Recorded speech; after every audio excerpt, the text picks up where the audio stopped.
우리에게 주시는 하나님 말씀 신약성경 누가복음 1장 26절에서 38절까지 보겠습니다. 한 절씩 교독하겠습니다. 여섯째 달에 천사 가브리엘이 하나님의 보내심을 받아 갈릴리 나사렛이란 동네에 가서 다윗의 자손 요셉이라 하는 사람과 약혼한 처녀에게 이르되 그 처녀의 이름은 마리아라.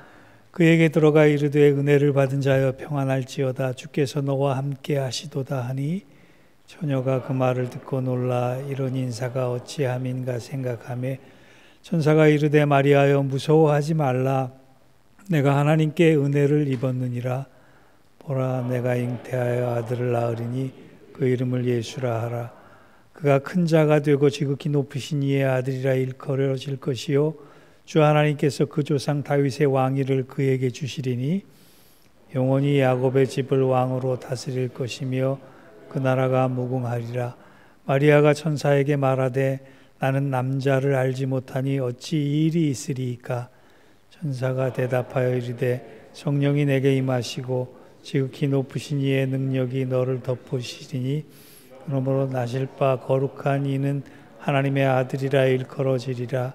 보라 내 친족 엘리사벳도 늙어서 아들을 배었느니라.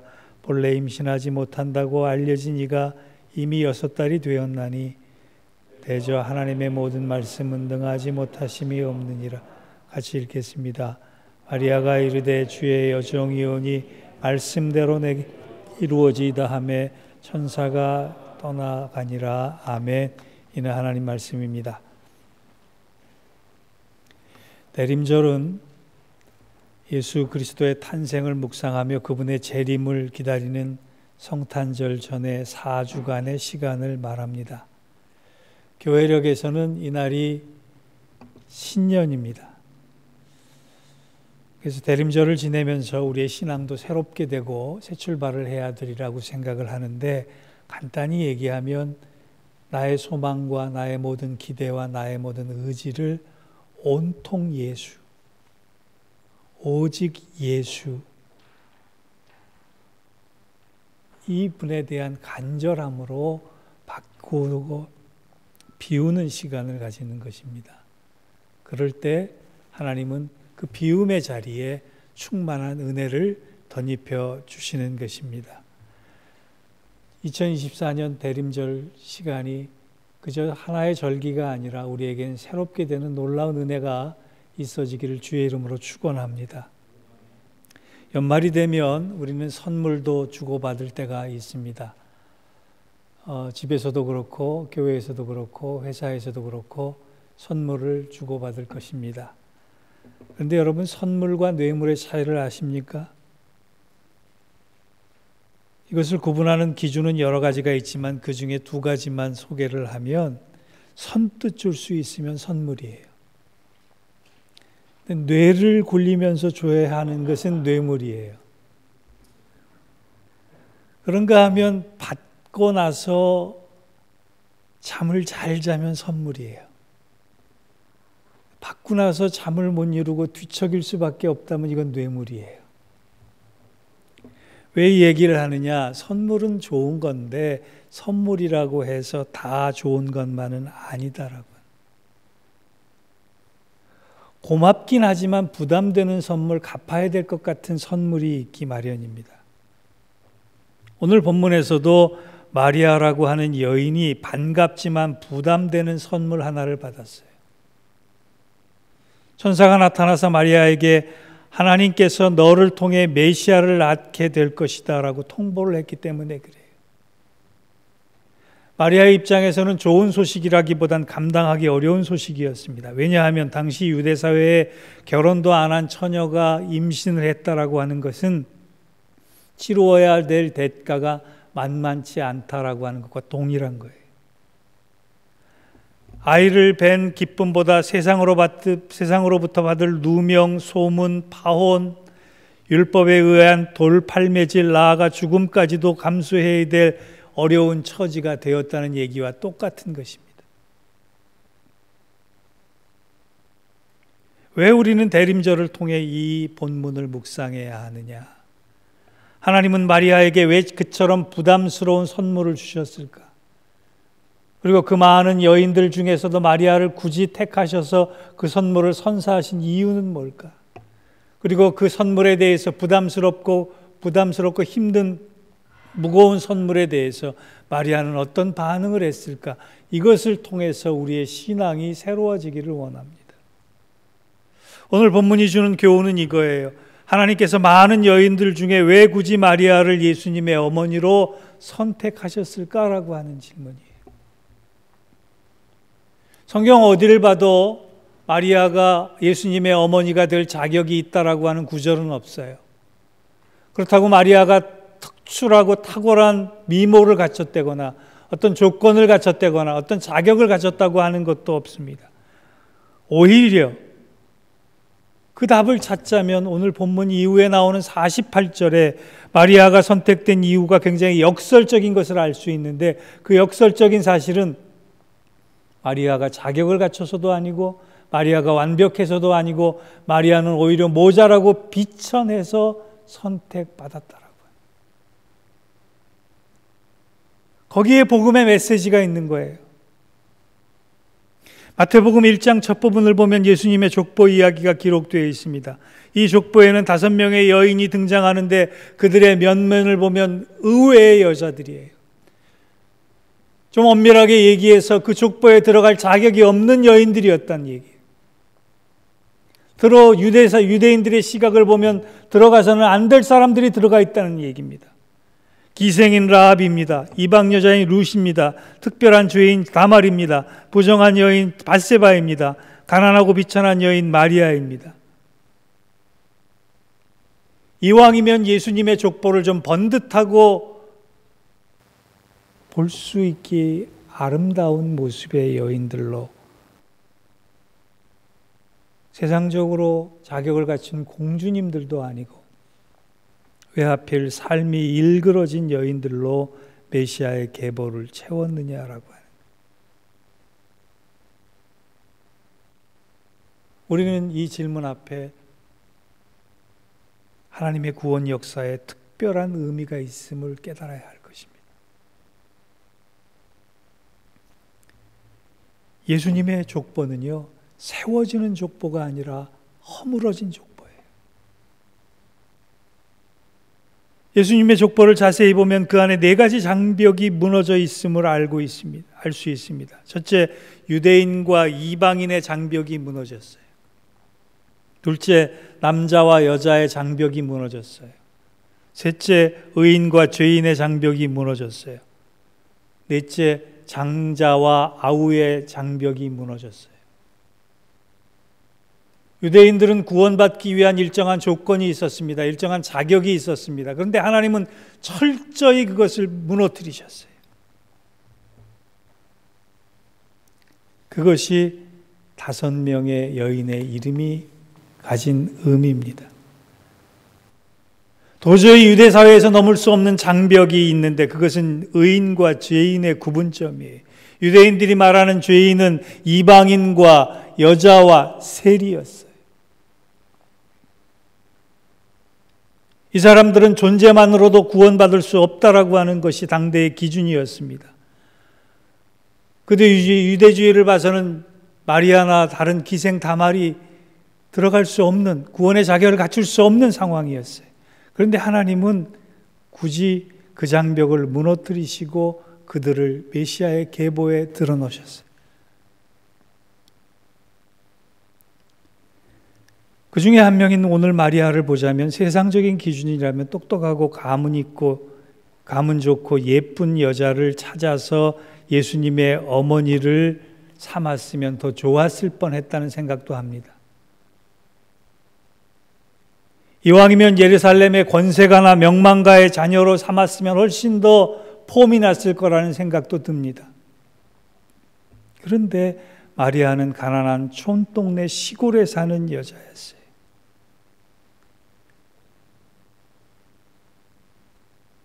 권세와 지식과 영향력에는 한참을 못 미치는 사람이었어요.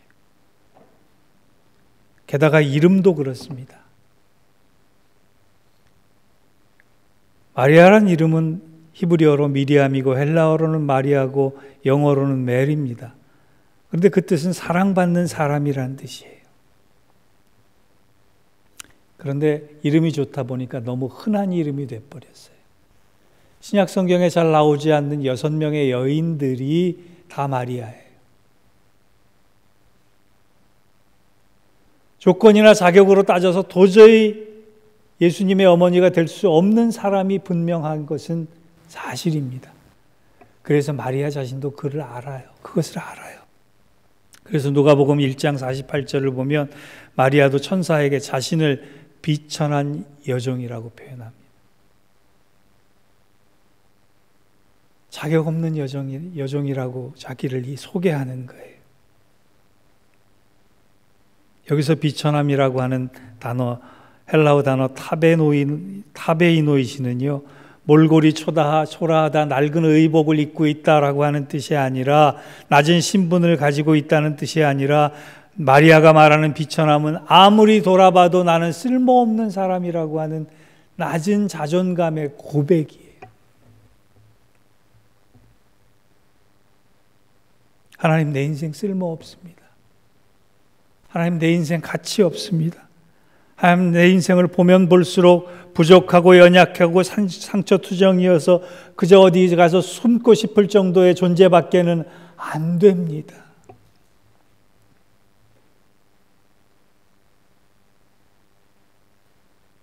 그런데 하나님은 그 고백을 하고 있는 그 여인을 특별한 사명의 사람으로 만들어 주셨습니다. 그것이 복음이에요. 그것이 은혜예요. 그것이 하나님의 사랑이에요.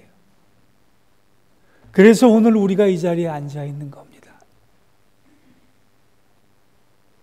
고린도전서 1장 27절을 보면 우리가 하나님의 자녀가 된 기준이 이 비천함, 쓸모없음, 가치 없음, 모자람, 연약함, 상처투성이의 존재이기 때문이라고 말씀하고 있습니다.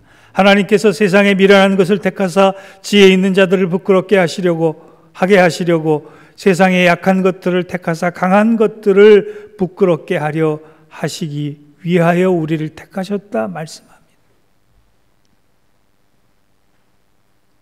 저를 포함해서 여기 있는 아무도 자격 있는 사람이 없다는 거예요. 아무도 흡족할 만한 구원의 자격을 이룬 사람이 없다는 거예요. 그저 못나고 비루하고 비천해서 하나님 앞에 설 자격조차도 없는 우리를 사랑하셨기 때문에 그 비천함 때문에 택하셨다라고 하는 것이 복음이라는 겁니다.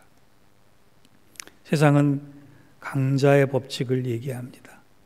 우리 아이들이 학교에서 받는, 사회에서 받는 모든 교육이 이 원리에 있습니다. 강한 자만이 살아남는다. 남보다 강해야 된다. 알게 모르게 우리 또한 우리의 자녀들에게 그러한 기도와 소원을 가지고 있는지도 몰라요. 그런데 역설적으로 하나님은 나의 그 모자람 때문에, 나의 그 부족함 때문에, 나의 그 연약함 때문에, 나의 그 아픔 때문에, 나의 그 상처 때문에 나를 더 사랑하시고 나를 더 선택하셔서 쓰시겠다고 하신 겁니다.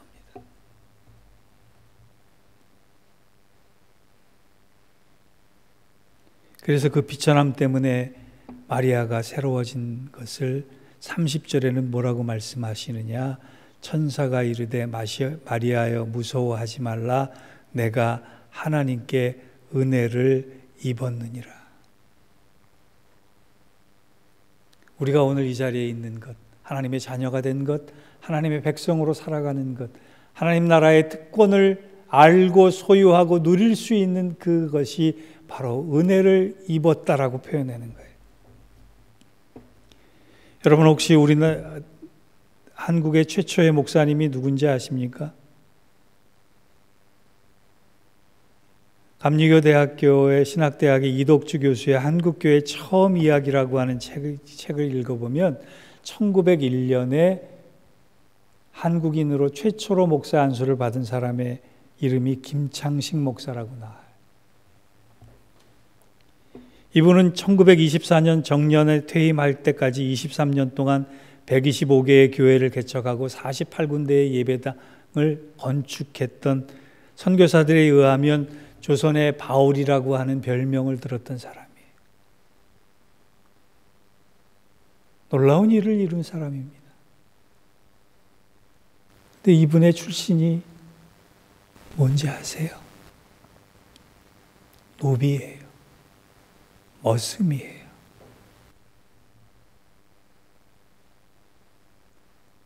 원래부터 교인이 아니라 배운 것도 없고 가진 것도 없는 사람인데 의협심 하나만은 뛰어났다 그래요. 그래서 선교사들이 와서 아이들을 잡아서 팔아먹는다라고 하는 소문을 듣고 선교사들을 응징하리라, 그렇게 생각하고 선교사, 올린거라고 하는 선교사의 집에 머슴으로 위장 취업을 합니다. 그런데 위장 취업을 하고 하루하루 지내다 보니까 그 소문은 괴소문이고 거짓된 소문이고 그 선교사의 신앙과 삶에 감동하기 시작하는데, 그 감동의 가장 주된 원인이 자기를 인간 대접해 줬다는 거예요. 무려 2년 동안의 선교사의 삶을 지켜보다가 어느 날 고백을 합니다. 제가 예수를 믿겠습니다. 그리고 세례를 받아 교인이 되고 글을 깨우친 다음에 신학을 공부해 1901년에 한국인 최초로 정식 안수를 받은 목사가 됩니다.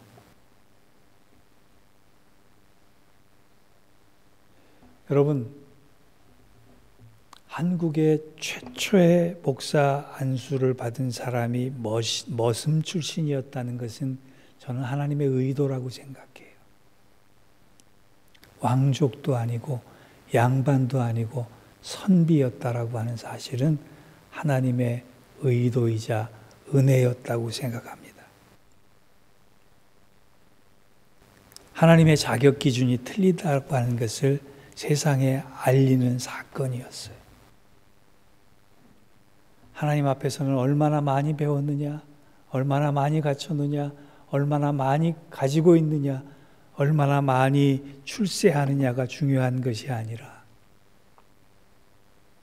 얼마나 하나님의 기준에 합당돼서 그의 삶으로 하나님의 뜻을 이루어 가느냐, 그것이 가장 중요한 기준입니다. 그런 차원에서 대림절기에 고요한 밤 거룩한 밤이라고 하는 찬송도 불러야 하겠지만 우리 각자를 생각하면서 하나님의 은혜로 이 쓸데없는 자 왜 구속하여 주는지 나는 알 수 없도다. 내가 믿고 또 의지함은 내 모든 형편, 내 모든 처지, 내 모든 모습 잘 아는 주님 늘 동행해 주실 것을 나는 확실히 아네. 이 찬송가 310장도 열심히 불러야 할 것입니다. 성경을 보면 볼수록, 성경을 알면 알수록 깨닫게 되는 것이 이것입니다. 하나님의 기준과 사람이 세운 기준은 다르다라고. 그래서 하나님의 기준에 부족하지만 들어서 우리를 부르시고 사랑하시고 사용하시겠다 작정하신 거예요. 비천해 보이는 모습이 내 안에 있더라도 부끄러워하지 마십시오. 모자란 것이 있다 할지라도 실망하지 마십시오.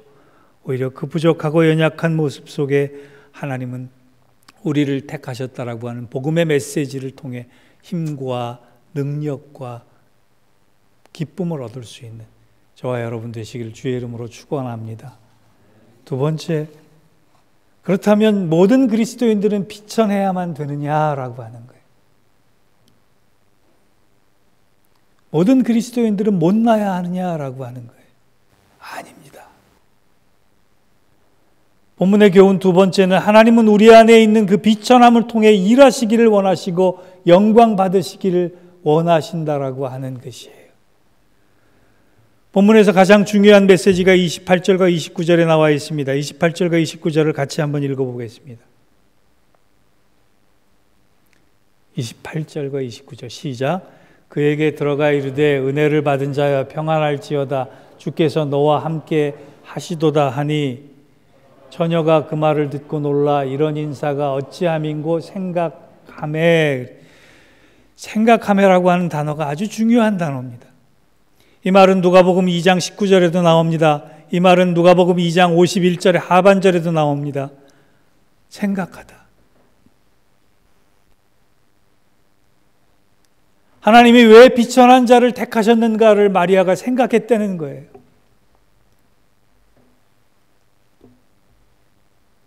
그런데 그 배경에는요, 마리아의 믿음이 들어 있습니다.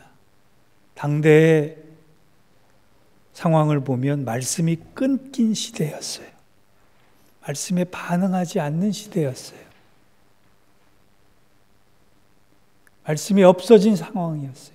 400년 동안 하나님은 침묵하셨어요. 왜? 말씀을 받아들이고 말씀을 붙잡는 사람이 아무도 없었기 때문에 그래요. 그런데 하나님께서 침묵을 깨시고 세례 요한을 통해 말씀하시기 시작했어요. 그런데 그 말씀에 반응한 사람이 불과 몇 명이 안 되는데 그 중에 한 명이 마리아라고 해요. 말씀이 혼란스러운 시대, 말씀이 없어진 시대, 말씀에 반응하지 않는 시대, 하나님은 마리아의 믿음을 보셨다라고 하는 것이고 그 믿음의 근원은 마리아가 깊이 하나님의 은혜를 묵상했다라고 하는 거예요. 하나님의 말씀을 붙잡았다라고 하는 거예요. 그 말씀을 믿고 신뢰했다라고 하는 것입니다. 마리아가 깊이 묵상한 말이 무엇입니까? 주께서 너와 함께 하시도다. 마리아의 입장에서 보면 굉장히 무거운 주제이고 무거운 말씀이고 무거운 뜻이에요. 이해할 수 없는 말이에요. 어찌 처녀인 나를 통해서 하나님께서 메시아를 낳게 하셨을까라고 하는 그런 힘든 상황이었어요. 그런데 천사가 그것을 은혜라고 표현했어요. 그러고 나니까 은혜가 무엇인가 생각하게 됐고 그 은혜는 바로 하나님이 나와 함께하고 계심을 믿는 것이다. 그것을 마리아가 생각했다라고 하는 거예요. 그래서 38절에 보면 아주 놀라운 반응이 나옵니다. 38절을 한번 보시겠어요? 마리아가 이르되 주의 여정이오니 말씀대로 내게 이루어지이다 하매 천사가 떠나가니라. 이 고백이 놀라운 고백이에요. 하나님의 말씀을 믿고 신뢰할 때 말씀에 반응할 수 없었던, 말씀에 응답할 수 없었던 그의 환경과 조건을 뒤로하고 말씀을 오직 신뢰하는 마음으로 하나님 말씀이 내게 이루어지길 원합니다 고백했다는 거예요. 400년이나 하나님의 말씀이 사라진 시대에 이 믿음이 쉽지 않았을 것입니다. 자기가 생각하기엔 절대로 은혜가 될 수 없었던 이야기지만 누가 들어도 은혜가 될 수 없는 말씀이었지만 마리아는 하나님께서 전하신 은혜다라고 하는 말씀을 그대로 받아들였고 믿었고 붙잡았습니다. 그 믿음을 통해 하나님은 일하시기 시작했다는 거예요. 예전에 국민일보 간증란에서 소망교도소의 건립을 기초한 이상춘 장로라고 하는 분의 얘기를 읽었습니다. 이분은 30년 동안 교정 공무원으로 일했던, 교도소에서 일했던 분이에요. 근데 은퇴를 앞두고 재소자를 섬기기 위해서 내가 은퇴하고 나서 재소자 갱생을 위해서 헌신해야겠다라고 다짐을 했는데 마침 그때 간암 3기 판정을 받습니다. 병원에서는 당장 수술과 치료가 시급하다고 얘기했는데 그는 여주교도소를 향하는 그의 운전하는 차 속에서 다음과 같이 결정합니다. 침상에서 고통스러운 치료를 받으며 죽음과 싸우는 것보다 마지막 나의 심지를 불태우다가 순교하자. 그러면서 이런 기도를 했습니다. 하나님, 암을 선고받은 저를 통해 주의 뜻을 이루어 주옵소서.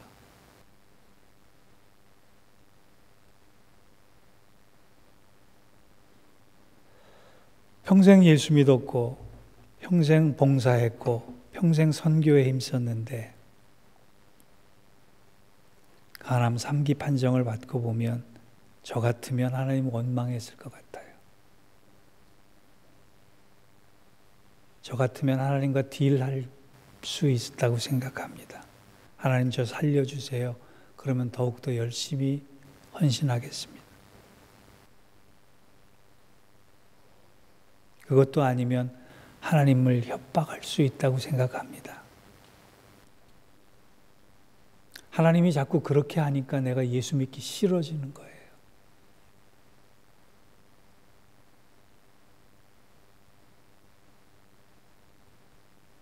그런데 그 이상춘 장로는 마리아처럼 기도했습니다. 하나님, 저를 통해 하나님의 말씀이 이루어지기를 원합니다.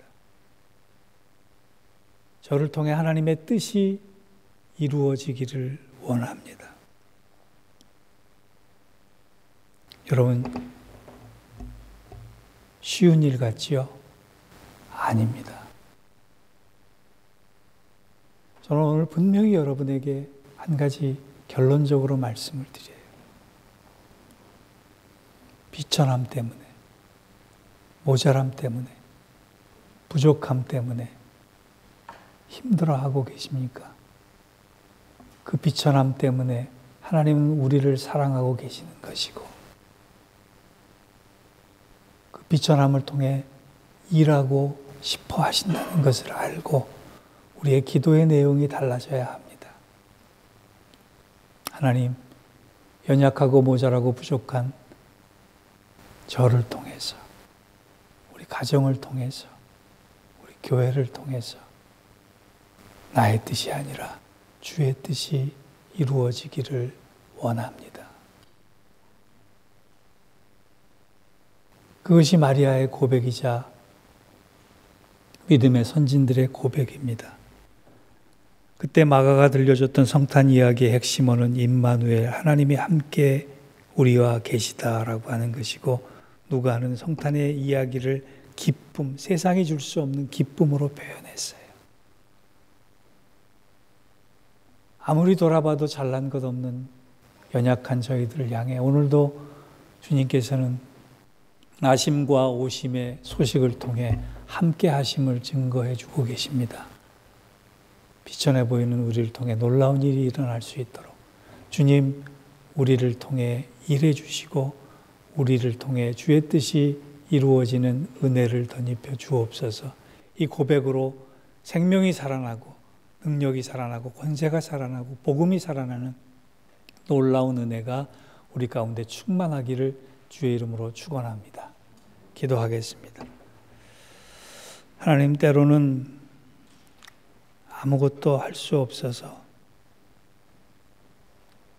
때로는 힘들어서, 때로는 아파서 한숨 쉴 때가 얼마나 많은지 모릅니다. 그런데 그 한숨 속에 감춰진 하나님의 은혜를 찾는 저희들 되게 하여 주시고, 연약하고 부족하고 모자람 때문에 하나님이 더 사랑하시고 붙드시고 함께하고 계심을 믿으며 부족한 우리를 통해 주의 뜻이 이루어짐을 기도하고 감당할 수 있는 저희들 되게 하여 주옵소서. 그러한 교회 되게 하시고 그러한 가정 되고 그러한 사업체 될 수 있도록 축복하여 주옵소서. 임마누엘 되신 예수님의 이름으로 감사하며 기도하옵나이다. 아멘.